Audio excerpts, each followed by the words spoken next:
आरोग्य अंक में हरितकी भुंक्ष्व राजन, हड़ड़ के स्वास्थ्यवर्धक गुण।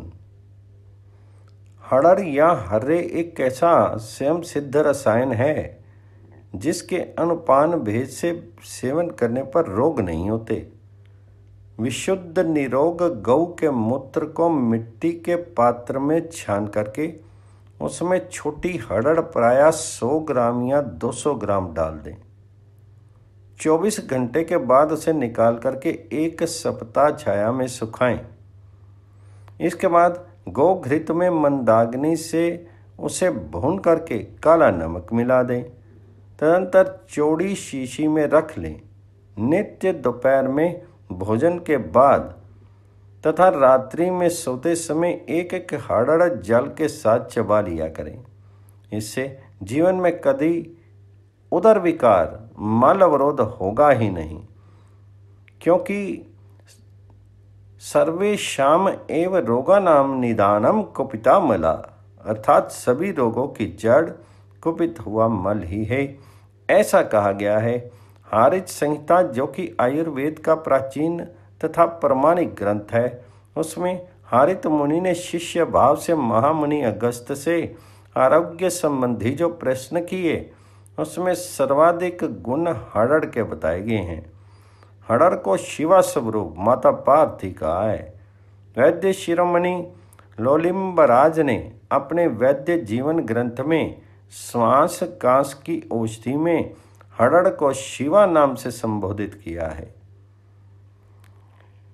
लोलिम्बराज अपनी प्रीतमा धर्मपत्नी से कहते हैं कि प्रिय, घन अर्थात मोथा, विश्व, सौंठ और शिवा हड़ड़, इसको सम मात्रा में लेकर के फिर उसके बराबर पुराना गुड़ मिला करके गोली बना 3 दिन नित्य उसे चूसें तो रोगी के श्वास कांस ऐसे भाग जाएं जैसे वरांगना के सहचर्य से शीत पलायन कर जाता है।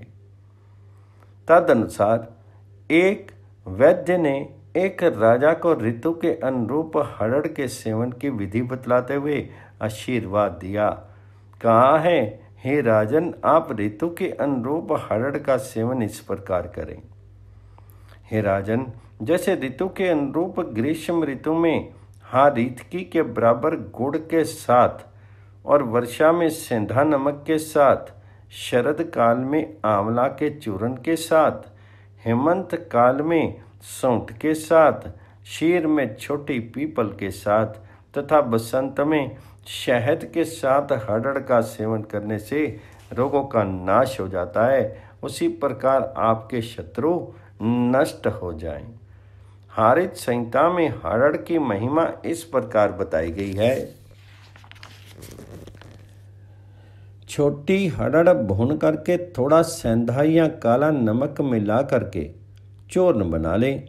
उसमें से थोड़ा सा भोजन के साथ ले लिया करें तो वह हड़ड़ बुद्धि, बल एवं इंद्रियों में कार्य करने की क्षमता उत्पन्न करती है और वात, पित्त, कफ इन त्रिदोषों का मूलतः शमन करती है तथा मलमूत्र, पसीना आदि दुर्गंधित मलों को संशोधित करके बाहर निकालती है।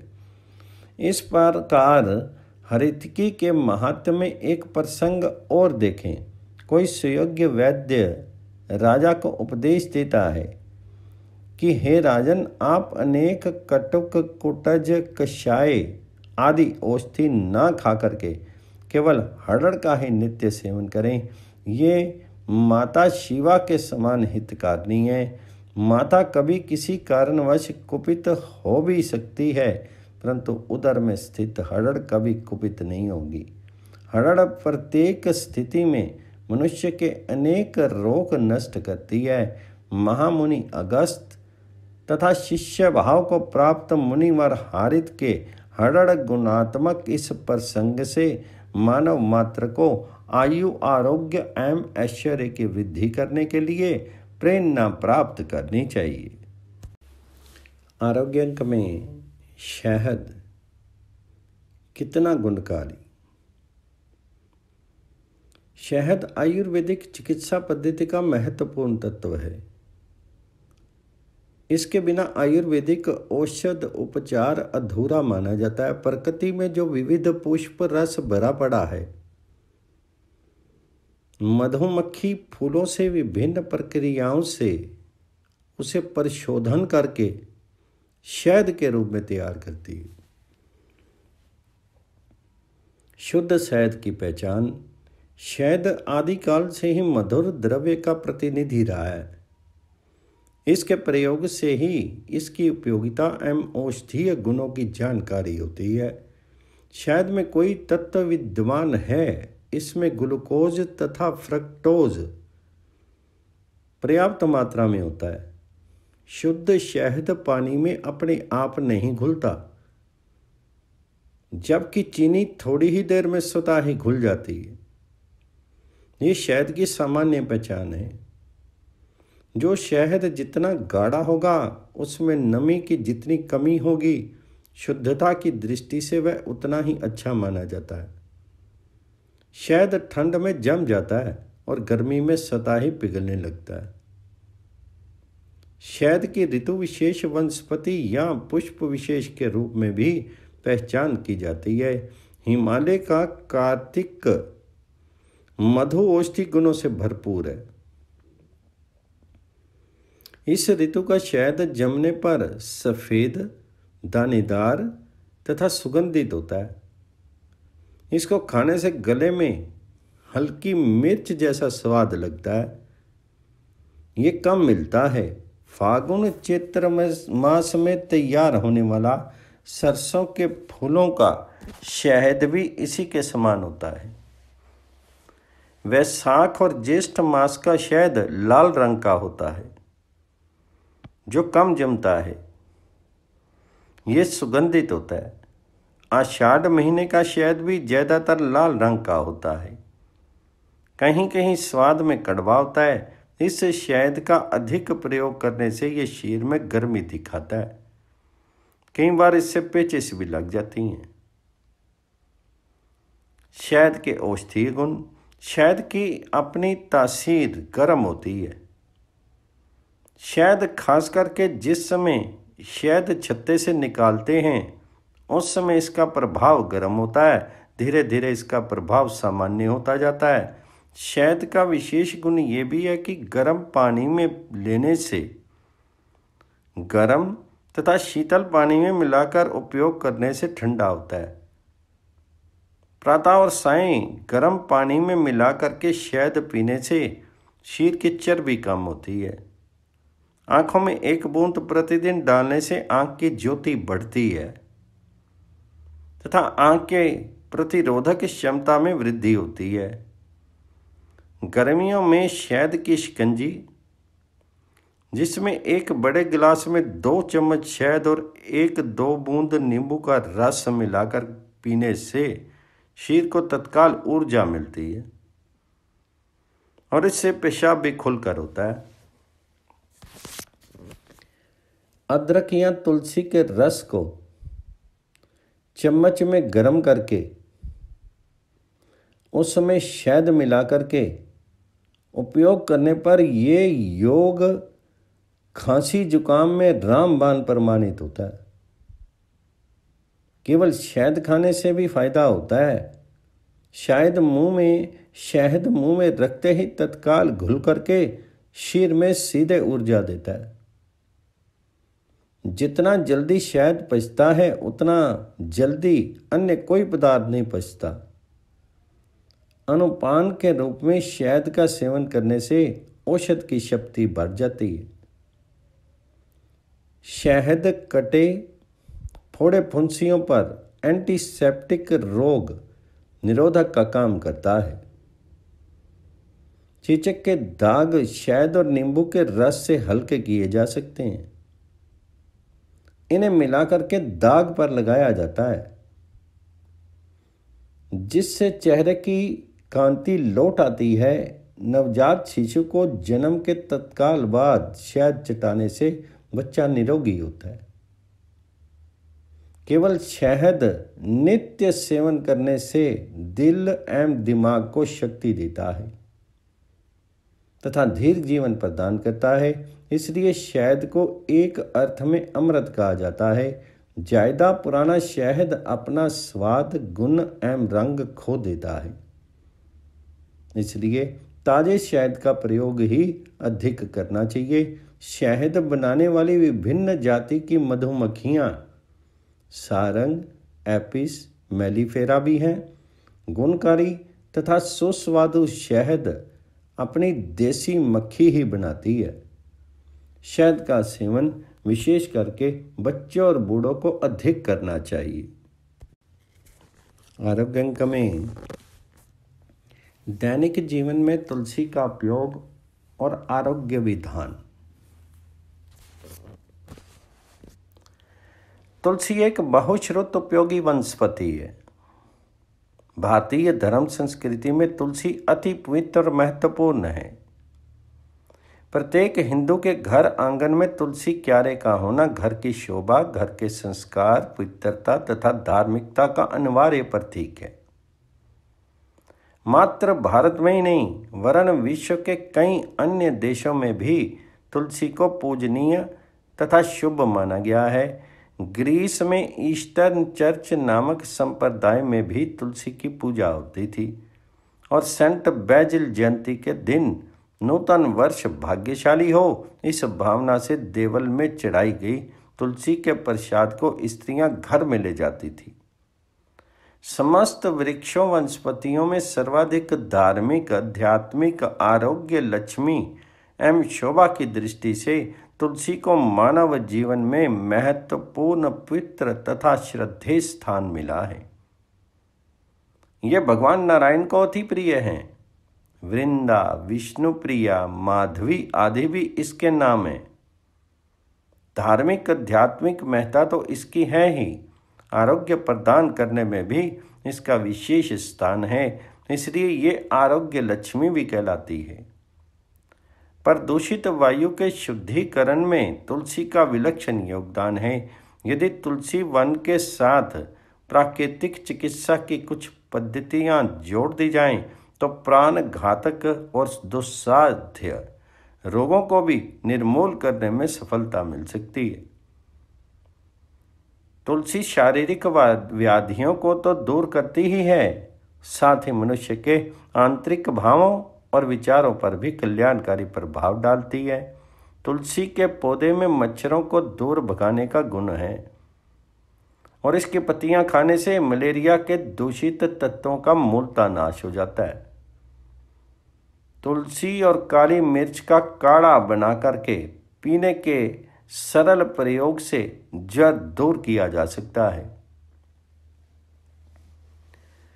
निसर्ग उपचारकों का कहना है कि तुलसी की पत्तियों को दही या छाछ के साथ सेवन करने से वजन कम होता है, शरीर की चर्बी कम होती है, अतः शरीर सुडौल बनता है, साथ ही थकान मिटती है, दिन भर स्फूर्ति बनी रहती है और रक्त कणों में वृद्धि होती है। ब्लड प्रेशर के नियमन, पाचन तंत्र के नियमन तथा रक्त कणों की वृद्धि के अतिरिक्त मानसिक रोगों में भी तुलसी के प्रयोग से असाधारण सफल परिणाम प्राप्त हुए हैं। अथर्ववेद में आता है, यदि त्वचा, मांस तथा अस्थि में महारोग प्रविष्ट हो गया हो तो उसे श्यामा तुलसी नष्ट कर देती है। तुलसी के दो भेद होते हैं, पहली है हरे पत्ते वाली और दूसरी है श्याम काले पत्ते वाली। श्यामा तुलसी सौंदर्य वर्धक है, इसके सेवन से त्वचा के सभी रोग नष्ट हो जाते हैं और त्वचा पुनः मूल स्वरूप धारण कर लेती है। तुलसी त्वचा के लिए अद्भुत रूप से गुणकारी है। तुलसी हिचकी, खांसी, विषदोष, श्वास और पार्श्व शूल को तथा वात, कफ और मुंह की दुर्गंध को नष्ट करती है। स्कंद पुराण एवं पद्म पुराण के उत्तरखंड में आता है कि जिस घर में तुलसी का पौधा होता है वह घर तीर्थ के समान है। वहां व्याधि रूपी यमदूत प्रवेश ही नहीं कर सकते।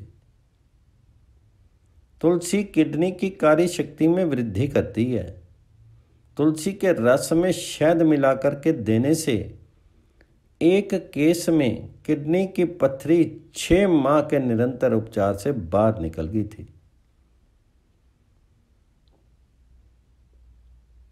इंट्राटेकिपल कैंसर से पीड़ित एक रोगी पर ऑपरेशन तथा अन्य अनेक उपचार करने के बाद अंत में आशा छोड़ करके डॉक्टर ने घोषित किया कि रोगी का यह कृत्य खराब हो गया है।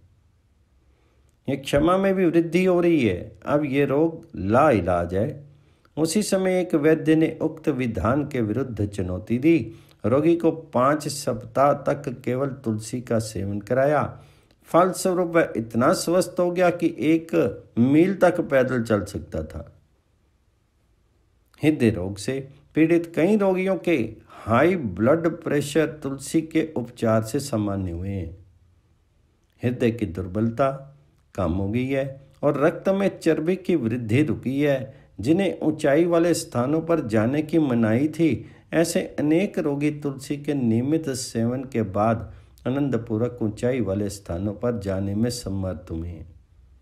एक लड़का बचपन में ही मंद बुद्धि का था। 16 वर्ष तक उसके अनेक उपचार हुए, किंतु उसके बौद्धिक मंदता दूर नहीं हुई। तुलसी के नियमित सेवन से 2 ही महीनों के भीतर उसमें बुद्धिमता के लक्षण दिखाई पड़े। समय बीतने पर वह कुछ और अधिक बुद्धिशाली हो गया।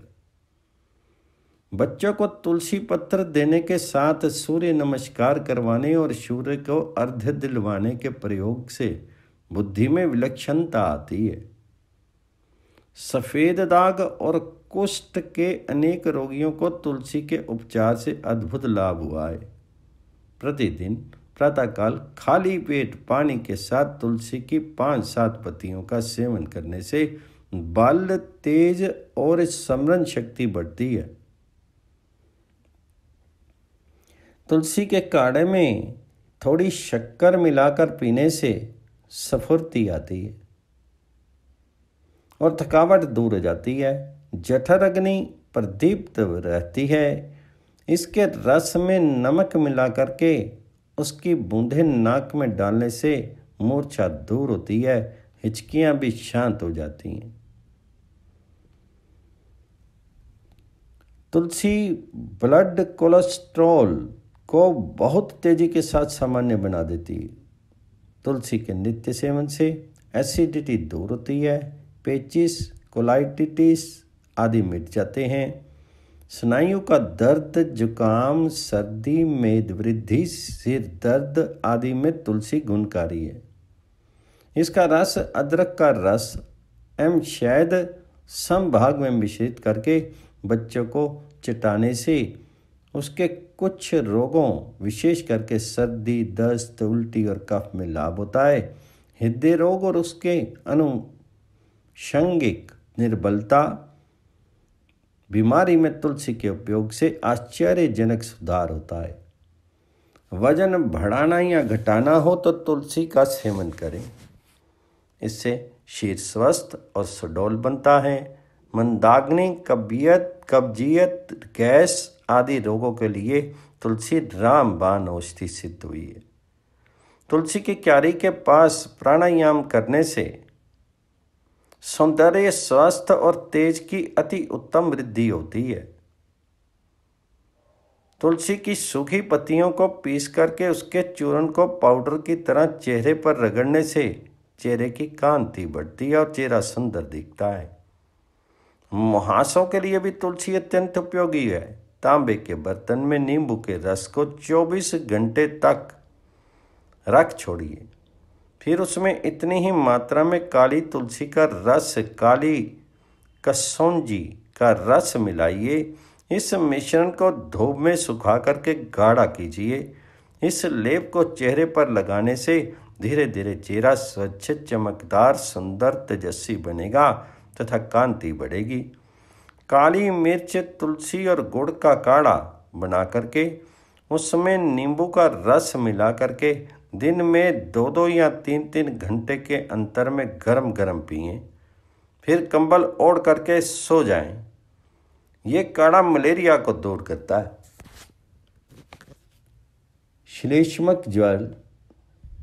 इन्फ्लुएंजा के रोगी को तुलसी का 20 ग्राम रस, अदरक का 40 ग्राम रस तथा शहद मिलाकर दें। तुलसी की जड़ कमर में बांधने से गर्भवती स्त्रियों को लाभ होता है। प्रसव वेदना कम होती है और प्रसूति भी सरलता से हो जाती है। तुलसी की पत्तियों का रस 20 ग्राम चावल के मांड के साथ सेवन करने से तथा दूध भात या घी भात का पथ्य लेने से प्रदर रोग दूर होता है। तुलसी की पत्तियों को नींबू के रस में पीस करके लगाने से दाद खाज मिट जाती हैं।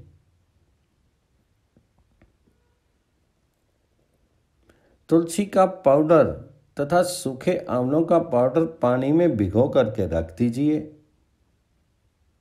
प्रातःकाल छान करके उस पानी से सिर धोने से सफ़ेद बाल काले हो जाते हैं तथा बालों का झड़ना रुक जाता है।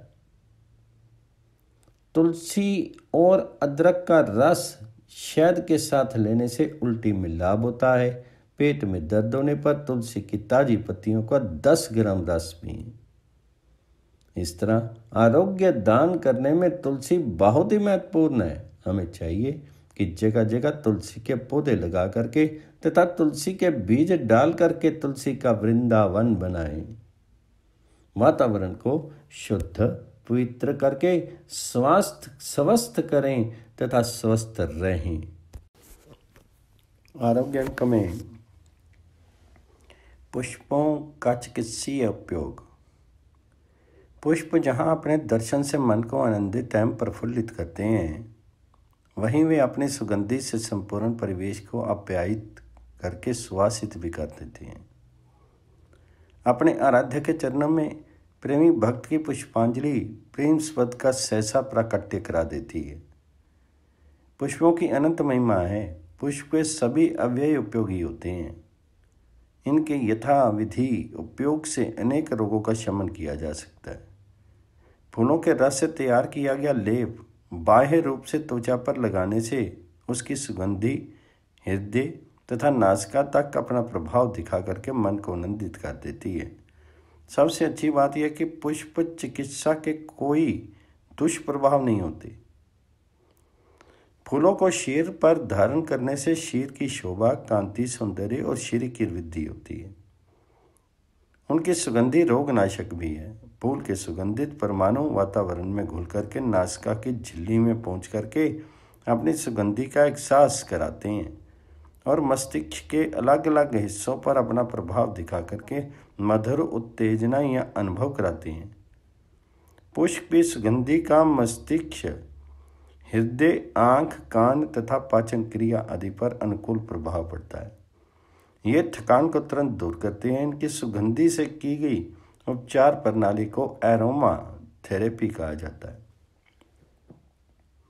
यहाँ कुछ पुष्पों के संक्षेप में औषधीय प्रयोग दिए जा रहे हैं।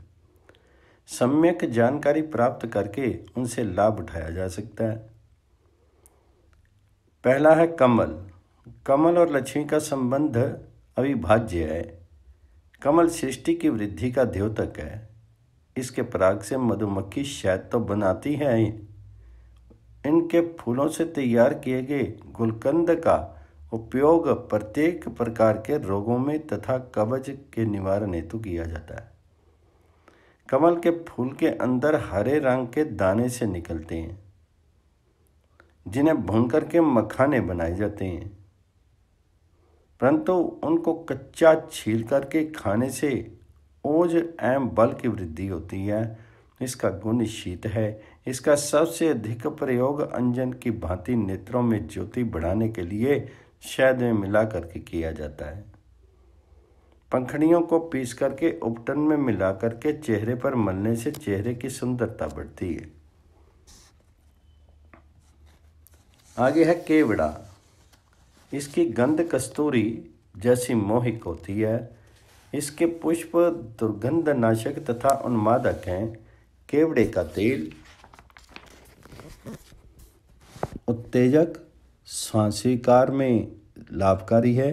इसका इत्र सिर दर्द और गठिया में उपयोगी है।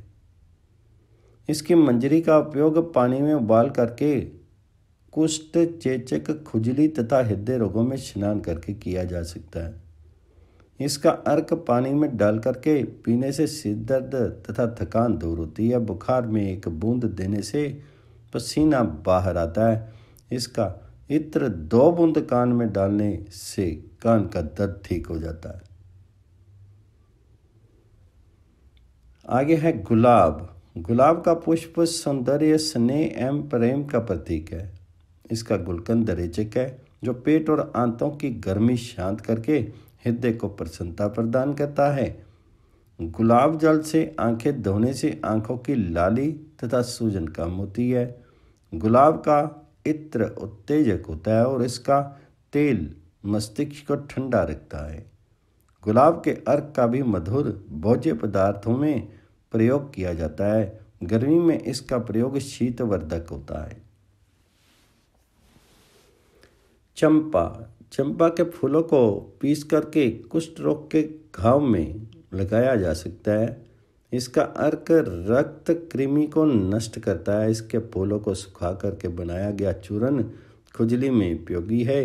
ये ज्वरहर, उत्सर्जक, नेत्र ज्योति वर्धक तथा पुरुषों को शक्ति एवं उत्तेजना प्रदान करता है। सौंफ।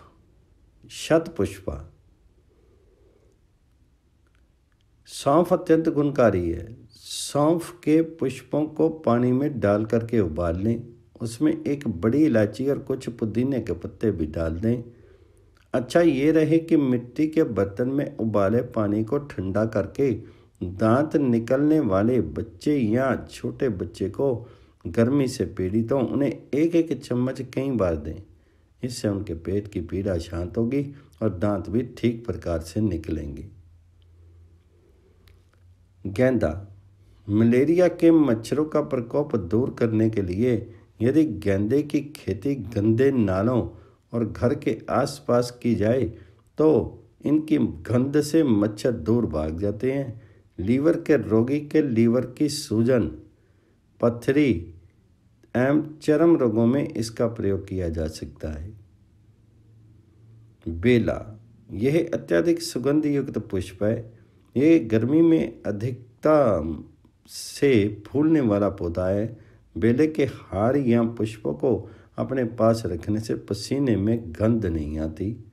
इसकी सुगंध प्रदाहनाशक है। इसकी कलियों को चबाने से स्त्रियों के मासिक धर्म का अवरोध दूर हो जाता है। रात रानी। इसकी गंध इतनी तीव्र होती है कि यह दूर दूर के स्थानों को मुग्ध कर देती है।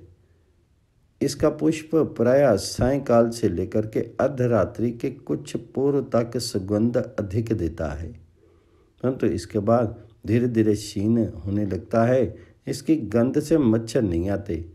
इसकी गंध मादक और निद्रादायक है। आगे है सूरजमुखी।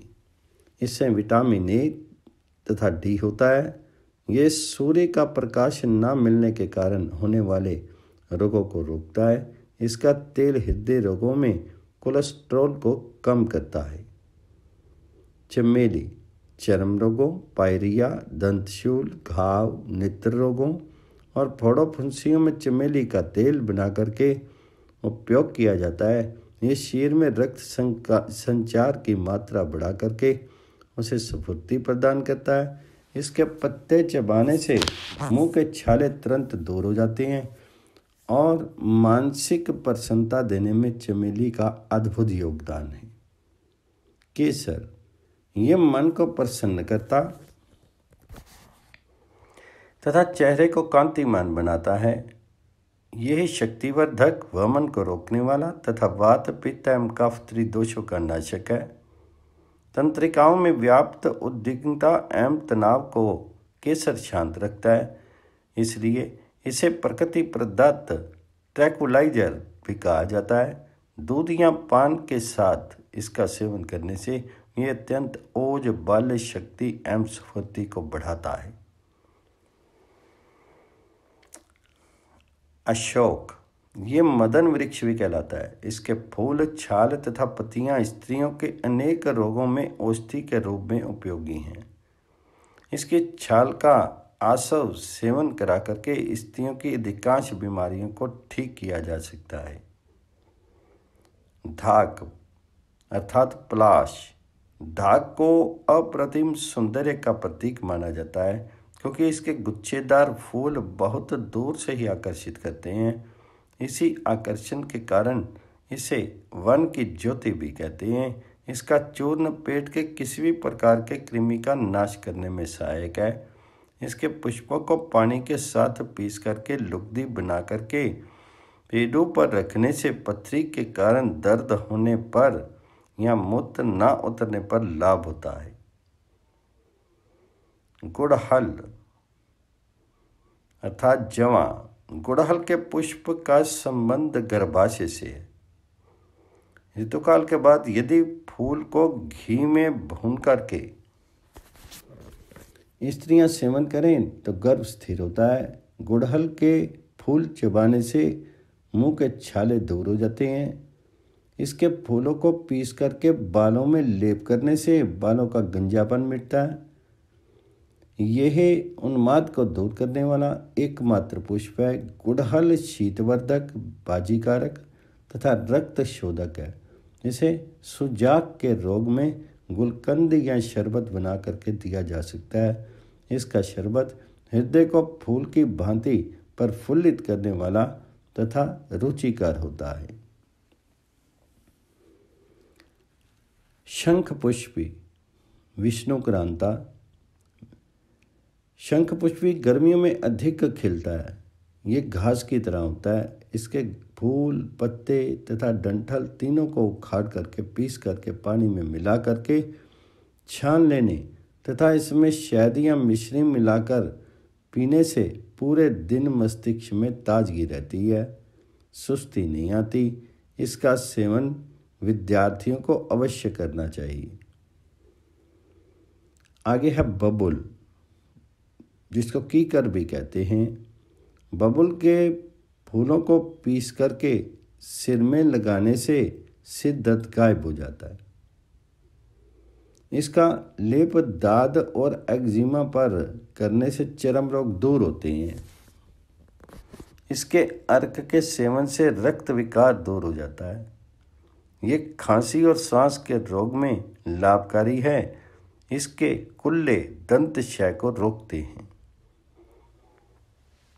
आगे है नीम। इसके फूलों को पीस करके लुगदी बना करके फोड़े फुंसी पर लगाने से जलन तथा गर्मी दूर होती है। शीर पर मल करके स्नान करने से दाद दूर होता है।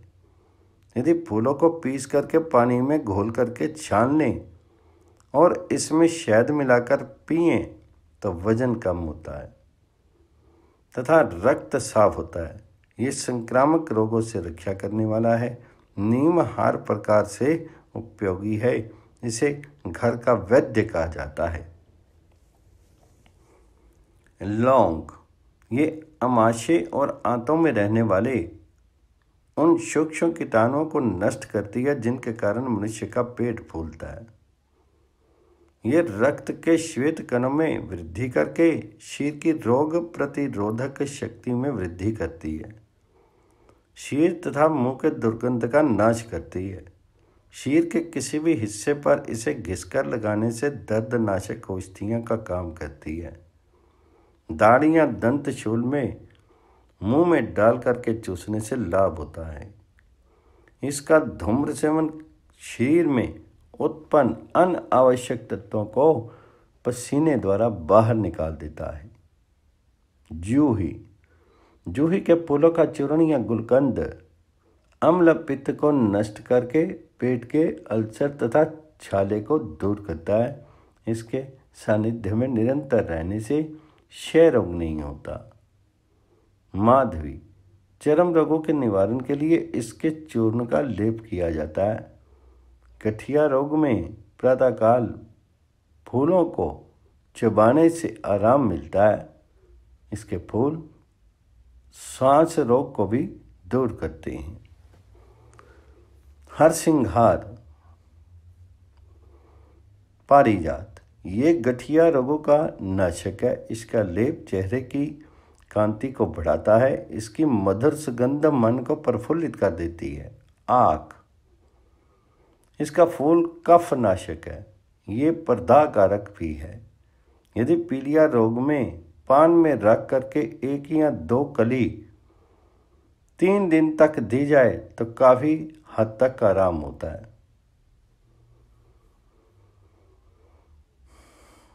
कदम यह मदन वृक्ष भी कहलाता है। गौओं की बीमारी में फूल एवं पत्तों वाली इसकी टहनी लेकर के गौशाला में लगा देने से बीमारी दूर होती है। वर्षा ऋतु में पल्लवित होने वाला यह गोपी प्रिय वृक्ष है। कचनार इसकी कली शरद ऋतु में प्रस्फुटित होती है। इसकी कलियां बार बार मल त्याग की प्रवृत्ति को रोकती हैं। कचनार की छाल एवं फूलों को जल के साथ मिलाकर तैयार की गई पुलटिस जले घाव एवं फोड़े के उपचार में उपयोगी है। शीरीष ये तेज सुगंध वाला जंगली वृक्ष है। इसकी सुगंध जब तेज हवा के साथ आती है तो मानव झूम सा जाता है। खुजली में इसके फूल पीसकर लगाने चाहिए। इसके फूलों के काढ़े से नेत्र धोने पर किसी प्रकार के नेत्र विकारों में लाभ होगा। नागकेसर ये खुजली नाशक है और लौंग जैसा लंबा तथा डंडी में लगा रहता है। इसके फूलों का चूर्ण बना करके मक्खन के साथ या दही के साथ खाने से रक्त अर्श में लाभ होता है। इसका चूर्ण गर्भधारण में भी सहायक है। मोलसिरी अर्थात बकुल इसके फूलों को तेल में मिलाकर के इत्र बनता है। मोलसिरी के फूलों का चूर्ण बनाकर के त्वचा पर लेप करने से त्वचा अधिक कोमल हो जाती है। इसके फूलों का शरबत स्त्रियों के बाझपन को दूर करने में समर्थ है। अमलतास ग्रीष्म ऋतु में फूलने वाला गहरे नीले रंग के गुच्छेदार पुष्पों का ये पेड़ दूर से देखने में ही आंखों को प्रिय लगता है। इसके फूलों का गुलकंद बना करके खाने से कब्ज दूर होता है, परंतु अधिक मात्रा में सेवन करने से ये दस्तावर होता है, जी मिचलाता है एवं पेट में ऐंठन उत्पन्न करता है। अनार शीर में पित्ती होने पर अनार के फूलों का रस मिश्री मिला करके पीना चाहिए। मुंह के छालों में फूल रख करके चूसना चाहिए। आँख आने पर कली का रस आँख में डालना चाहिए। फूलों के पौधों की भीतरी कोशिकाओं में विशेष प्रकार के प्रद्रवी झिल्लियों के आवरण वाले कण होते हैं। इन्हें लवक कहते हैं। ये कण जब तक फूलों का रंग समाप्त ना जाए तब तक जीवित रहते हैं। ये लवक 2 प्रकार के होते हैं। पहला है वार्निक लवक और दूसरा है हरित लवक। इसमें रंगीन लवकों को वर्णी लवक कहते हैं। वर्णी लवक ही फूल पौधों को विभिन्न रंग प्रदान करते हैं। वर्णी लवक का आकार निश्चित नहीं होता, बल्कि लवक अलग अलग पौधे में अलग अलग रचना वाले होते हैं। पौधों में सबसे महत्वपूर्ण लवक है हरित लवक। हरित लवक पौधों में हरा रंग ही नहीं देता, बल्कि पौधों में भोजन का निर्माण भी करता है। हरित लवक कार्बन डाइऑक्साइड गैस, जल और सूर्य के प्रकाश की उपस्थिति में ग्लूकोज जैसे कार्बोहाइड्रेट पदार्थ का निर्माण करता है। पुष्प सूर्य के प्रकाश में सूर्य की किरणों में से संपर्क स्थापित करके अपनी रंगीन किरणें हमारी आँखों तक पहुँचाते हैं, जिससे शरीर को ऋणात्मक, धनात्मक तथा कुछ न्यूट्रल प्रकाश की किरणें मिलती हैं, जो शरीर के अंदर पहुँच करके विभिन्न प्रकार के रोगों को रोकने में रुकावट पर सहायक प्रदान करती हैं। इस प्रकार हम कलर थेरेपी द्वारा भी चिकित्सा के लाभ ले सकते हैं।